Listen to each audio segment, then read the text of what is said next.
Welcome to the deep dive. Today, we're tackling a really big question.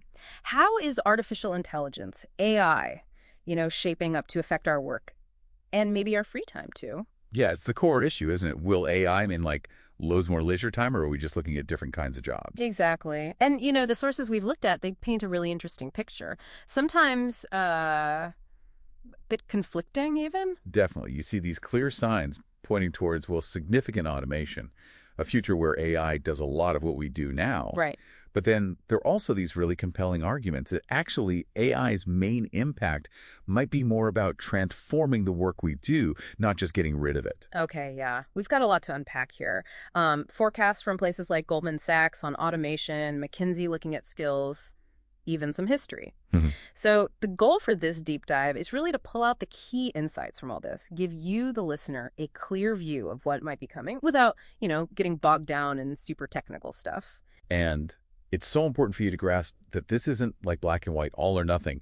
The evidence really suggests this dual thing happening. All a thing. Yeah. So AI is definitely going to drive automation, maybe some job losses in certain areas, but it's also a huge engine for creating new jobs and, importantly, making existing jobs, well, different, augmenting them.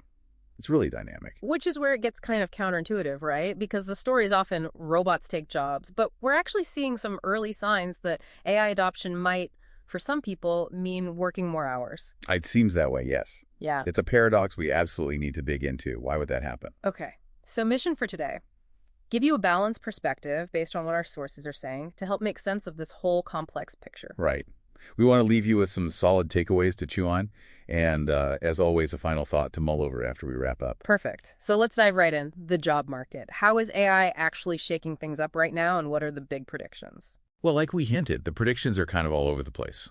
Some forecast major job losses, others see significant growth. For example. Okay, so Goldman Sachs, their analysis suggested generative AI alone could automate tasks in something like 300 million full-time jobs globally. Wow, 300 million. Yeah, and McKinsey's projections are in that ballpark too, suggesting maybe up to 30% of the hours worked in the U.S. could be automated by 2030. Those are, pretty big numbers. They really are. But then you mentioned the flip side, the World Economic Forum. They see new jobs being created. Exactly. They're projecting around 69 million new jobs worldwide by 2028, specifically because of AI and automation. So yeah, a potentially significant counterbalance. Okay, and what kinds of jobs are we talking about? The ones growing versus shrinking? Well, the World Economic Forum points to roles like AI and machine learning specialists, obviously, data analysts, scientists, digital transformation specialists. Those are booming. Makes sense. But then you see declines predicted for roles like data entry clerks, administrative secretaries, more routine stuff. It really highlights this shift in the skills that are in demand. Right, so it's less about jobs just vanishing and more a fundamental change in the type of work available. And didn't we also see something about a big GDP boost? PwC, I think? Yes, that PwC analysis. They suggested AI could boost global GDP by potentially 14% by 2030. That's huge economic growth. Which you'd think has to create new opportunities, right? New economic activity, maybe more jobs eventually? Absolutely. But, and this is really crucial, we need to be careful to distinguish between automating specific tasks within a job and automating the entire job itself. Okay, explain that difference. So our sources really stress this point. AI is often much better at taking over specific, maybe repetitive tasks within a role. This doesn't necessarily mean the job disappears. It means the job transforms. Ah, so the AI handles some parts and the human focuses on others. Precisely. Think about old-style automation, rule-based, like a factory robot doing the exact same weld over and over. Got it. Modern AI, though, it can learn. It sees patterns, solves problems. We're even hearing about agentic AI, now AI that could potentially manage whole workflows on its own. Whoa. Yeah. And this totally changes the game for education, for training. What skills do we need to complement this kind of AI? Which leads perfectly into this idea of a great skill set transformation. Sounds like the valuable skills are changing fast. They really are. AI is pushing up demand for advanced tech skills, data analysis, complex problem solving. But at the same time, it's hitting demand for those lower-skilled routine tasks. Right. This can create what economists call skill polarization. Polarization. So like a gap opening up, more high-skill jobs, maybe more low-skill service jobs, but fewer in the middle. That's a real concern, yeah. Yeah. The OECD, they found that for jobs heavily exposed to AI, things like management skills, understanding business processes, even social skills, they become super important. And they also mentioned a rising need for originality. Originality, like Yeah. creativity. Exactly. Coming up with new ideas. McKinsey backs this up too. They see demand rising for higher cognitive skills, social and emotional skills, tech skills, Right. while physical, manual, and basic cognitive skills decline. And we're also seeing this rise of new-collar jobs, right? Where it's less about the four-year degree, more about specific tech skills and experience. Yes, absolutely. The U.S. Bureau of Labor Statistics estimated something like 60% of new jobs between 2020 and 2030 could be in that category. 60%. Yeah, it shows a real shift towards valuing what you can do, maybe learned through boot camps or projects, not just where you went to school. Like a coder with a great portfolio might beat out a comp sci grad with less hands-on experience for some roles. Okay, but we have to talk about how this hits different groups. I mean, it's probably not going to affect everyone equally. That's a critical point and, frankly, a worrying one. McKinsey's research in the U.S. found that Black workers are overrepresented in the jobs most at risk from automation. And an ILO study, that's the International Labor Organization, suggested that in high-income countries, women's jobs might be automated at a higher rate than men's. So AI could actually make existing inequalities worse. That's deeply concerning. It is.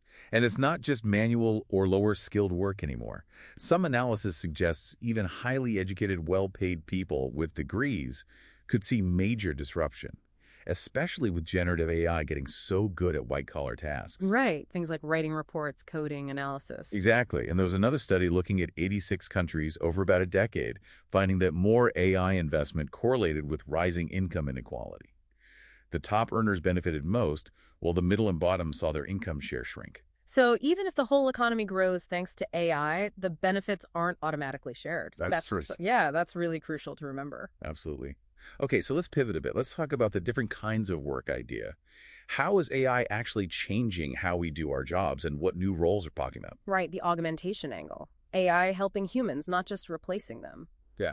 Making us better, maybe. That's the core idea. AI tackles the repetitive stuff, the data-heavy lifting it's great at. That frees us humans up to focus on, the complex thinking, the creativity, the dealing with other humans part. Yeah.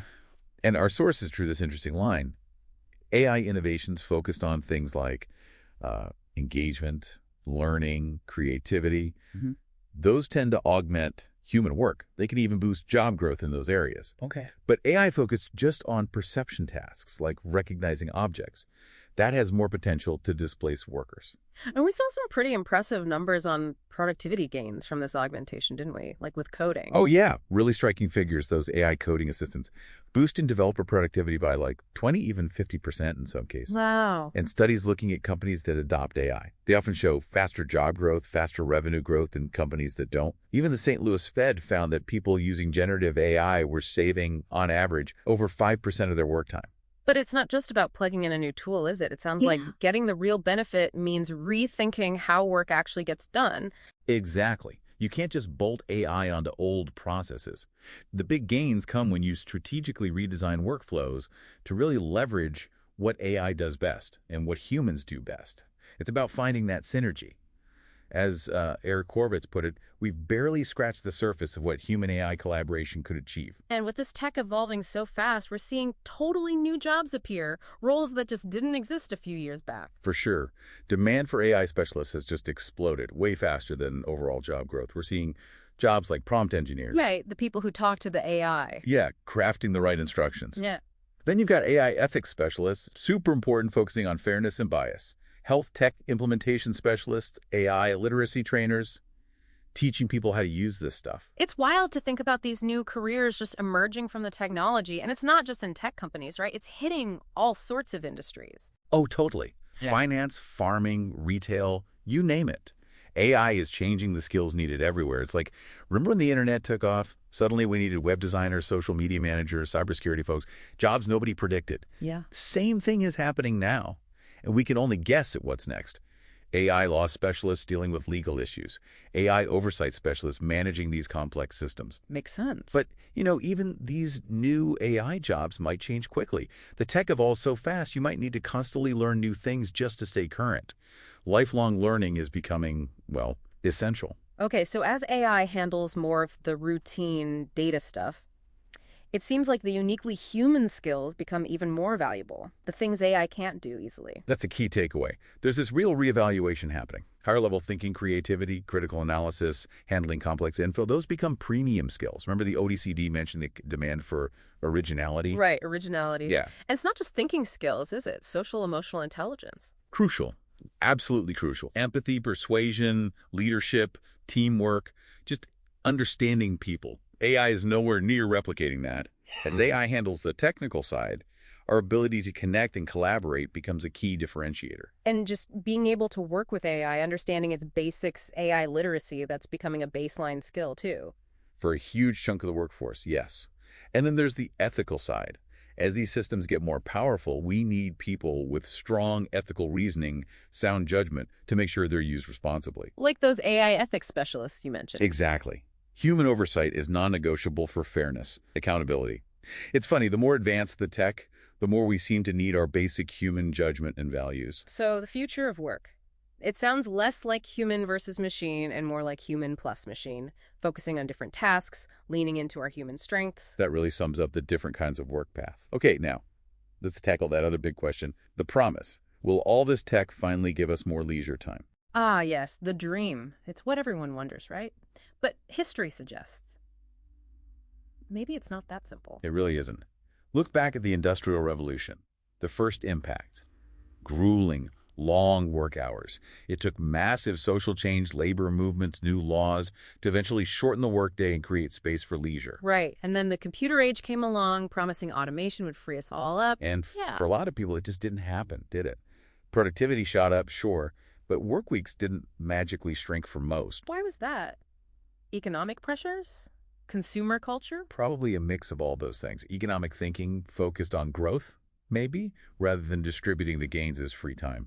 Plus, we just found new things to want, new things to work for. Although there have been some shifts, right? Like for younger men in the U.S., work hours have actually dropped a bit. Linked to digital leisure, maybe? Yes, that's a specific trend some research points to. But it's not a universal thing. And even with digitalization boosts... So history's lesson seems to be, tech alone doesn't guarantee more free time. It depends hugely on social choices, economic systems, who holds the power. Precisely. Which brings us back to that paradox we mentioned earlier. AI is getting integrated, and yet some people seem to be working more. It just feels wrong. More efficiency should mean less work, shouldn't it? Logically, yes. But studies are showing this link. One analysis, looking over almost 20 years, found that occupations with more AI exposure saw work hours creep up. And it got stronger over time. Wow. And now with generative AI, the effect seems even more immediate. Workers in jobs heavily exposed to those tools saw their work week jump pretty quickly. But why? What's driving that? If I can do my work faster, why am I working longer? Couple of theories. One is productivity incentives. If AI makes you, say, twice as productive per hour, maybe your boss now expects twice the output overall. Or maybe you choose to work longer because you're paid based on output, or you want to get ahead. It's like that Jevons paradox thing, but for work. Make something more efficient and you just end up doing more of it. Kind of, yeah. That's a good way to think about it. Increased labor efficiency leads to increased labor demand, in a way. That's slightly depressing, actually. Well, another factor could be AI-powered monitoring, especially with remote work being more common. If your activity can be tracked more closely, maybe there's more pressure, real or perceived, to always look busy, to hit metrics, which might push people to work longer. Ugh. So even if AI saves time on task A, that time just gets filled with task B or with the pressure to seem constantly productive. That seems to be part of the picture for some, yes.